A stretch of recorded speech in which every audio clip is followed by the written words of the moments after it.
Please be ready for a dictation of part 2 of Honorable Prime Minister's address from the ramparts of Red Fort on 15th August 2022. 5 seconds.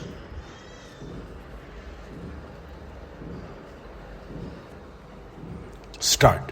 My dear countrymen, this journey of 75 years has been full of ups and downs. Amidst the shadow of good and bad times, our countrymen have accomplished various achievements. They have made efforts and have not given up.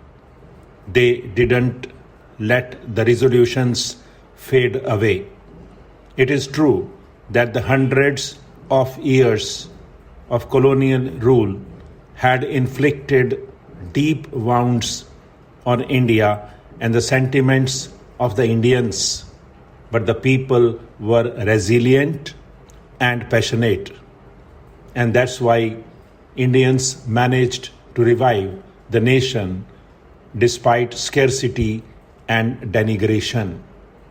When the freedom struggle was in its final stages, all measures were taken to frighten, disappoint, and frustrate the country. There were apprehensions that after independence, when the British would leave, the country would be scattered and in shambles.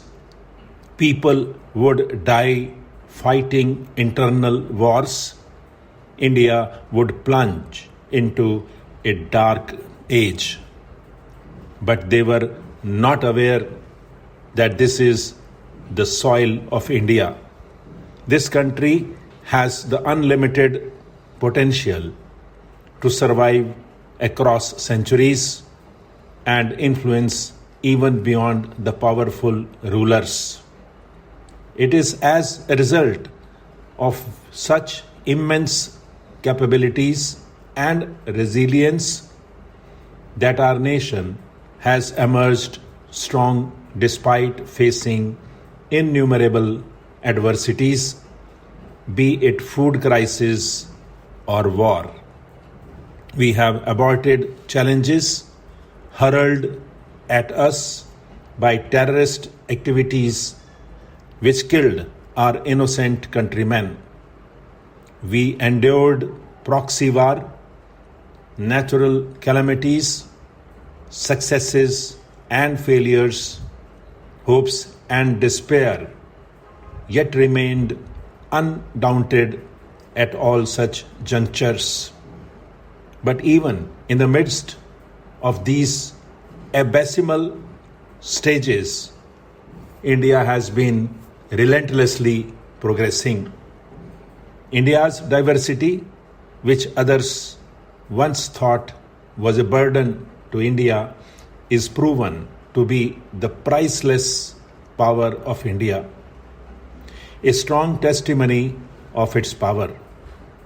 The world was not cognizant that India has an inherent potential of strong culture and values, a bond of thoughts deeply embedded in mind and soul, and that is India is mother of democracy.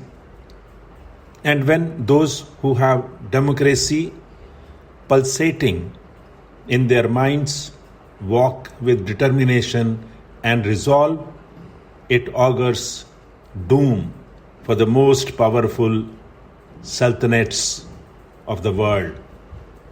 This mother of democracy, our India, has proven to all that we have this invaluable strength. My dear countrymen, in the journey of 75 years, in the midst of hopes, aspirations, ups and downs, it is with everyone's effort that we could reach this far.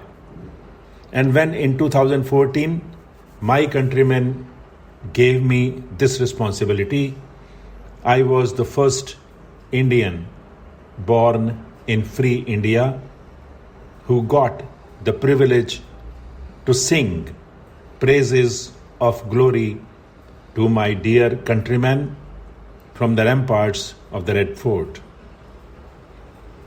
But whatever I have learned today is from all of you. I have been able to understand your happiness and sorrow. I could sense your soul calling about the hopes and aspirations you have for your country.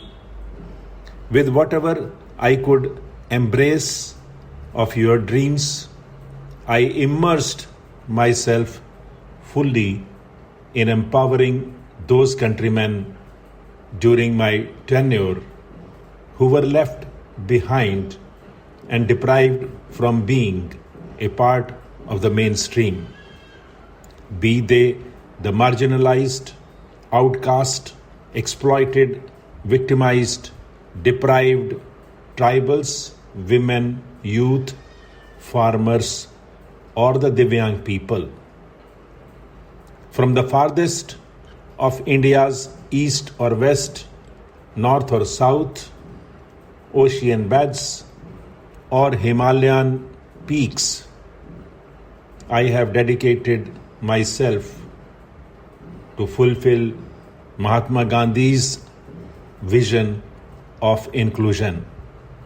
I have committed myself to his vision of empowering and uplifting the person sitting at the last mile. I can see the fruition of this mission in the past 8 years because of the experience gained over several decades of independence.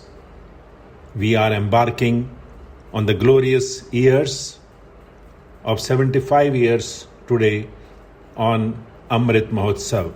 On the first morning of this Amrit Kal, I am filled with pride to see such an immensely endowed nation. Dear countrymen, I am witnessing the biggest fortune today that Indians have emerged as an aspirational society. Being an aspirational society is the biggest asset for any nation, and we are proud that today every corner of India, every section and strata of our society is brimming with aspirations. Every citizen of the country wants to change things, wants to see things change, but is not ready to wait. He wants these things to happen in front of his eyes and wants to do it as part of his duty. He wants speed, he wants progress. He is eager and excited to fulfill all the dreams cherished in 75 years before his eyes.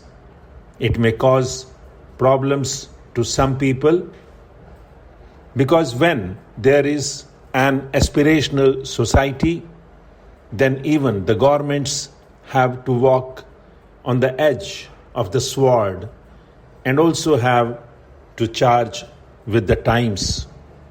And I believe whether it is the central government, state governments, institutions of local self-government, no matter what kind of governance system, everyone has to address this aspirational society, and we cannot wait longer for their aspirations.